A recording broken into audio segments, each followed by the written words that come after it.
کارمندان میلیسیا زن 28 ساله زاده نویه ووسه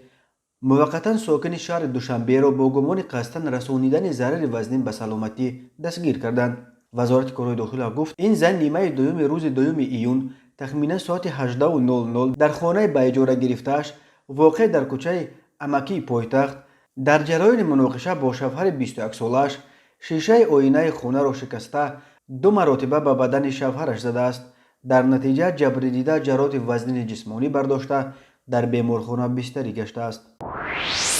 دو برادر 22 و 25 ساله از کولاب که یکیشان پیش برای دزدی با ماده 244 قسم 2 و برای راهزنی با ماده 249 قسم 3 کودکس جنایتی جمهوری تاجیکستان سود شده است و دو جوان 22 و 25 ساله از لیوکند و نایه خوولینگ به آن ابدار می شوند که شب دوم به 11 مای سال 2021 تخمینا ساعت 00:50 از автомашин بارکش تمغه مرسدس که در لب شورای جماعت شهرک بوستانقلعه نویه مذکور به نظارت می ایستاد 2 عدد اکومولاتور را دزدیده از جای حادثه غیب زدند.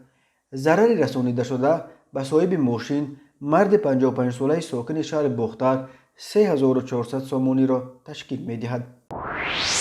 ساکن 24 ساله نویه سینای پایتخت به آن گمان بر می شود که ماه فوریه سال 2020 با راه فریب به باوری یک جوان 24 ساله ساکن همین نویه در آمده است و از او 180,000 سامانی گرفته تا حال مبلغش را برنگردانیده است. اینچنین مرد 37 ساله ساکن جماعت آبشاران نویه شهرتوز برای آن بازداشت شد که ماه اپریل سال 2016 با راه فریب به باوری زن 35 ساله ساکن جماعت خولمتوف در آمده از او برای جدا نمودن قطعه زمین نزد حولگی از حدود زمین‌های خواجگی دیخانی عبدالجبار غفورов 34,400 سامانی گرفته